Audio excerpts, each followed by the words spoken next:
The massive Zaxian warship emerged from hyperspace like a blade cutting through silk, its obsidian hull absorbing Earth's sunlight. Smaller vessels flanked it in perfect formation, a display of military precision meant to intimidate. Inside the United Earth Defense Headquarters in Geneva, Commander Isabella Reynolds watched the tactical display with studied calm, though her fingers drummed steadily on the conference table. "They're broadcasting on all frequencies," Lieutenant Marcus Harrison reported, his dark skin illuminated by the holographic displays. Text and audio, translated into every major Earth language. The message was brief and coldly efficient. "To the governing bodies of Earth, you are hereby notified of your immediate incorporation into the Zaxian Empire. Resistance will result in planetary sterilization. You have 24 Earth hours to submit your surrender. Further instructions will follow." Isabella stood, her tall frame casting a shadow across the tactical display. At 53, she'd spent 3 decades in military intelligence, studying potential first contact scenarios. None of them had predicted this level of aggressive expansion from an alien civilization. "Open a channel," she ordered, straightening her midnight blue uniform. "I want to speak to whoever's in charge up there." The response was immediate. A holographic figure materialized in the center of the command center, tall, humanoid, but with iridescent scaled skin and eyes that gleamed like polished copper. High Marshal Kethar of the Zaxian Empire stood before them, his ornate armor adorned with symbols of past conquests. "Your species shows courage in requesting direct communication," Kethar said, his translated voice carrying artificial perfection. "However, courage without wisdom leads only to extinction." Isabella stepped forward. "High Marshal, I am Commander Isabella Reynolds of United Earth Defense. We propose an alternative to immediate surrender or war." Kethar's head tilted slightly, the only indication of interest. "There are no alternatives.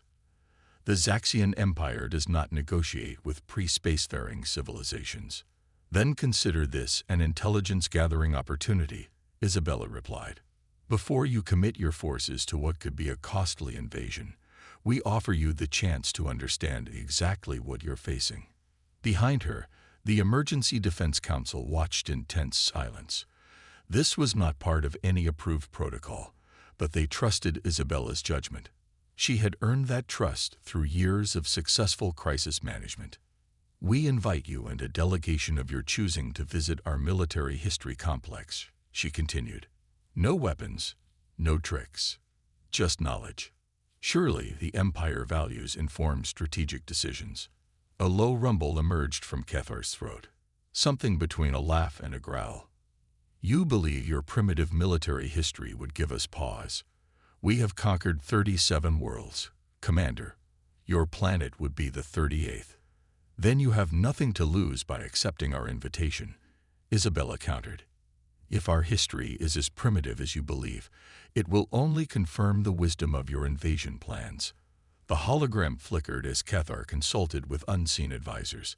Several minutes passed in tense silence before he spoke again. "Your proposal is accepted. Prepare your facility. I will arrive with a delegation in 6 hours. Any sign of treachery will result in immediate orbital bombardment."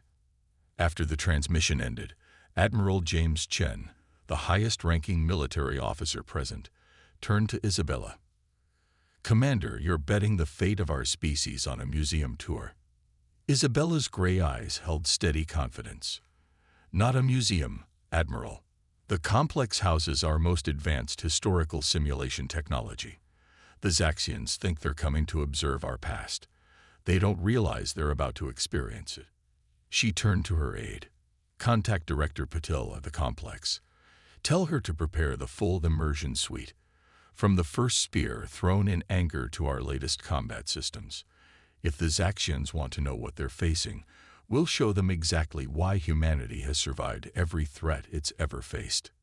As the command center erupted into activity, Isabella moved to the window, gazing up at the distant shapes of the Zaxian ships.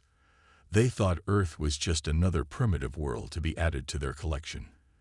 They were about to learn that humanity's greatest strength wasn't in its weapons or technology, but in the hard-won wisdom earned through millennia of conflict. Sometimes the best way to prevent a war was to show your enemy exactly why they shouldn't start one. The next 6 hours would determine the fate of humanity. But as Isabella watched her team prepare, she felt a curious calm. The Zaxians had made a crucial mistake. They had given humanity a chance to fight back with its most powerful weapon, the truth of its own history. The military history complex, buried deep beneath the Rocky Mountains, hummed with nervous energy as the Zaxian delegation arrived.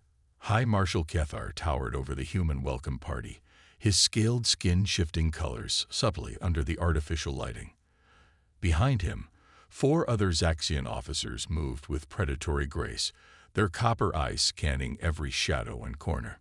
"Welcome to Earth's archives of warfare," Isabella said, gesturing toward massive doors emblazoned with humanity's combined military insignias. "Inside, you'll find our most advanced historical simulation system, the War Memory Matrix. Impressive infrastructure for mere historical records," observed Sub-Commander Vextra, the only female among the Zaxian delegation. Her throat scales rippled with barely concealed suspicion. Director Rajesh Patel stepped forward, his academic demeanor a stark contrast to the military personnel present. "The Matrix isn't just a record-keeping system," he explained, his hands moving animatedly. "It's a full sensory immersion platform. You won't just see our history, you'll experience it." Cathar's mandibles clicked. A sound Isabella had learned indicated amusement. "You wish us to trust our consciousness to your primitive neural interfaces. The technology has been certified safe for all known sentient species," Isabella assured them. "But if you prefer, we can use the observational mode instead." After a brief consultation in their native tongue, the Zaxians agreed to full immersion. They were led to a circular chamber where 5 sophisticated recliners awaited, each equipped with neural interface headsets. "We'll begin with humanity's earliest conflicts," Director Patel announced as technicians helped the Zaxians settle into the chairs. "The birth of organized warfare." Isabella took her position in the control room, watching through one-way glass as the simulation began. The Matrix hummed to life, and the aliens' bodies tensed as their minds were transported back through time. The first simulation placed them on a prehistoric battlefield. Through their neural feeds, Isabella could see what they were experiencing. 2 tribes of early humans, fighting over scarce resources with crude spears and stone axes. But what the Zaxians couldn't miss was the intelligence behind the violence, the tactical positioning, the coordinated attacks, the strategic use of terrain. "Observe," Director Patel's voice echoed in the simulation. "Even in our earliest days, humans displayed complex military thinking. This wasn't mere animal violence. It was the beginning of strategic warfare." The scene shifted rapidly through early civilizations. The Zaxians witnessed the Siege of Megiddo, the first recorded battle in human history. They saw Egyptian chariots thunder across deserts, Greek phalanxes hold the line at Thermopylae, and Roman legions march across continents. "Your species has been remarkably consistent in its violence," Cathar commented, his voice carrying a new note of respect. "Violence wasn't our goal," Isabella responded. "Survival was. Each conflict taught us something new. We adapted, evolved. Every war changed us." The simulation accelerated through medieval battles, showing the development of increasingly sophisticated weapons and tactics. When they reached the invention of gunpowder, Sub-Commander Vextra visibly flinched at the first cannon blast. "Your weapons evolved quickly," she noted, trying to mask her discomfort. "Too quickly, some would say," Director Patel agreed. "But that's not what made us dangerous. Watch carefully." The scene shifted to World War I. The Zaxians experienced the horror of trench warfare, the choking terror of gas attacks, the thunderous artillery barrages that could last for days. But more importantly, they saw how humans adapted to each new challenge, how they innovated under pressure. High Marshal Cathar's vital signs spiked as they witnessed the Battle of the Somme. "Your soldiers, they continued fighting despite astronomical casualties. Why didn't they break?" Because they couldn't afford to, Isabella answered simply. When survival is at stake, humans have an almost unlimited capacity for endurance. The simulation paused briefly, allowing the Zaxians to process what they'd seen. Through the neural interface, Isabella could sense their growing unease. They had come expecting to find a primitive species fumbling attempts at warfare. Instead, they were witnessing the relentless evolution of human combat capability, driven by the crucible of constant conflict. "There's more," Director Patel announced. "Much more. Shall we continue?" Kethar's copper eyes narrowed. "Show us everything," he commanded, but Isabella detected a slight tremor in his voice. As the simulation prepared to enter the era of modern warfare, Isabella exchanged a knowing look with Director Patel. The Zaxians had asked to see everything, but they weren't ready for what came next. No one ever was. In the control room, Lieutenant Harrison leaned close to Isabella. "They're starting to understand, aren't they?" Isabella nodded slowly. "They're beginning to. But understanding isn't enough. We need them to feel it, to know in their bones why challenging humanity would be their greatest mistake." The Matrix hummed again, preparing to show the Zaxians the true face of modern human warfare. The real test was about to begin. The simulation chamber crackled with energy as World War II erupted around the Zaxian delegation. The roar of dive bombers filled their consciousness, followed by the earth-shaking rumble of tank divisions sweeping across Europe. High Marshal Kethar's scaled skin had taken on a pale hue, his copper eyes wide as he witnessed the sheer scale of mechanized warfare. "Impossible," Sub-Commander Vextra whispered, her mandibles trembling as she watched thousands of vessels converge for the D-Day invasion. No species would commit such resources to a single battle. "We didn't just commit resources," Isabella explained, her voice carrying through the neural interface. "We committed our entire civilization to the war effort. Every factory, every worker, every scrap of metal and drop of fuel, all directed toward a single purpose." The scene shifted to the Pacific Theater, where vast fleets clashed in storms of steel and fire. Aircraft carriers launched waves of fighters, while battleships exchanged broadsides that could be heard for miles.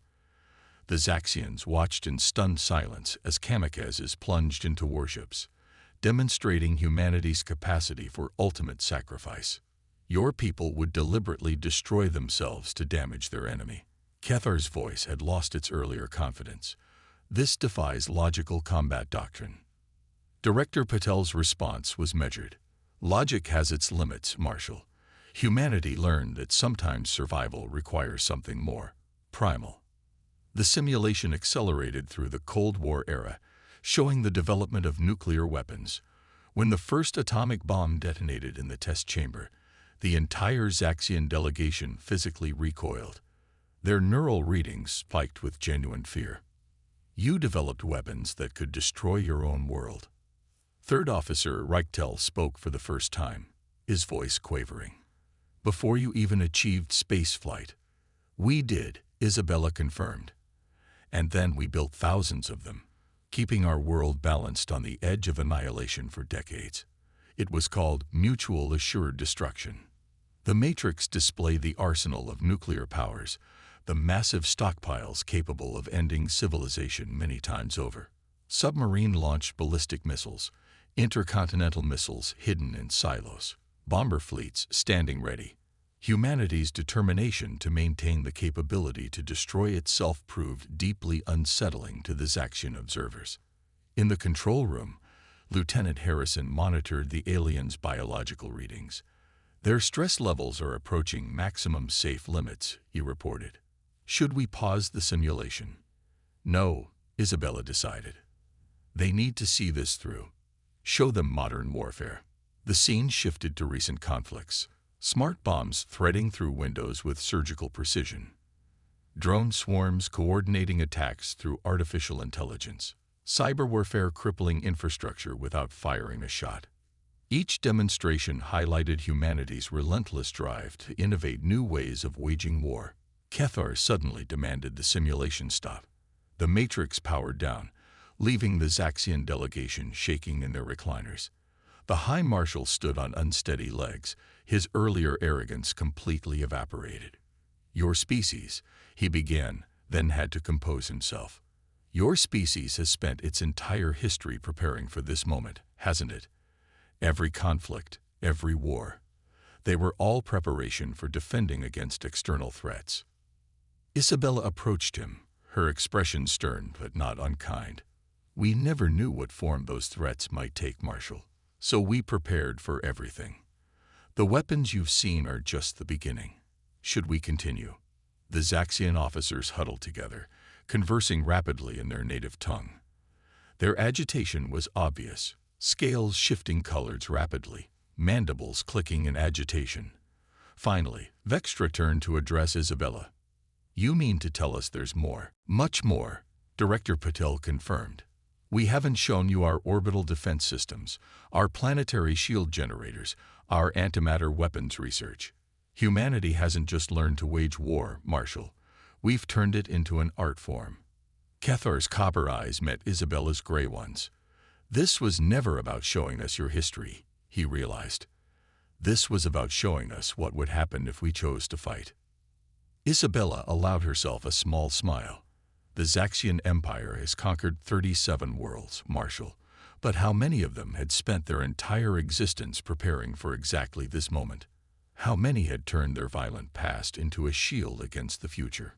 The atmosphere in the chamber was heavy with unspoken implications. The Zaxians had come to Earth expecting an easy conquest.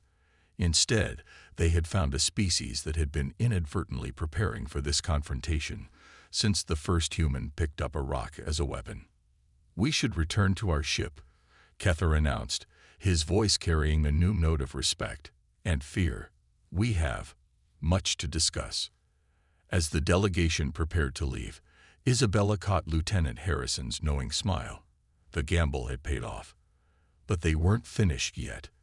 The next few hours would determine whether humanity had gained an ally or merely postponed an inevitable conflict. "Marshal," Isabella called as they reached the exit.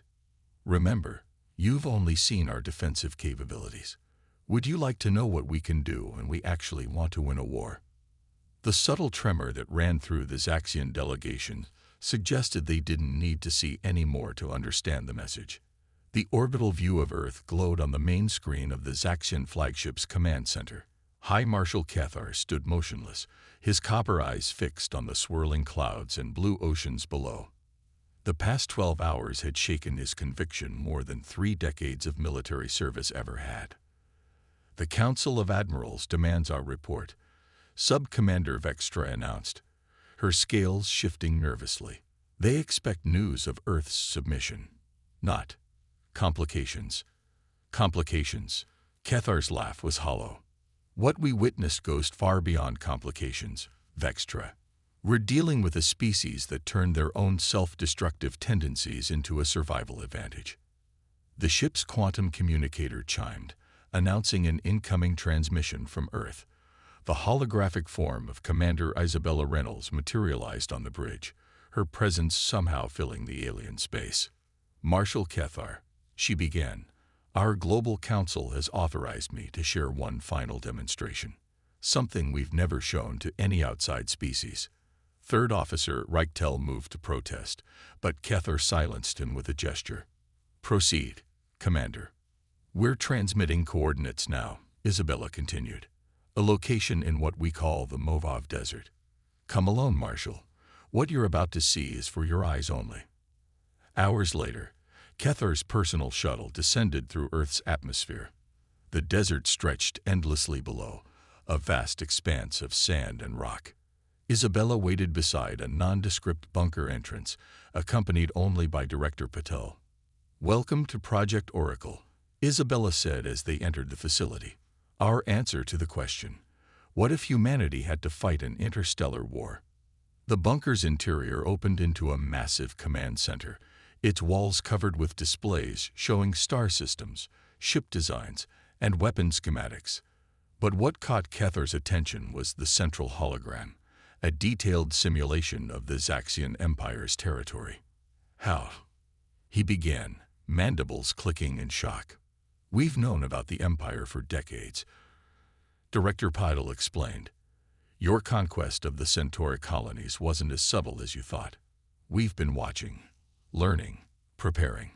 The displays came alive, showing simulated battles between human and Zaxian forces. But these weren't historical records. These were detailed predictions of future conflicts.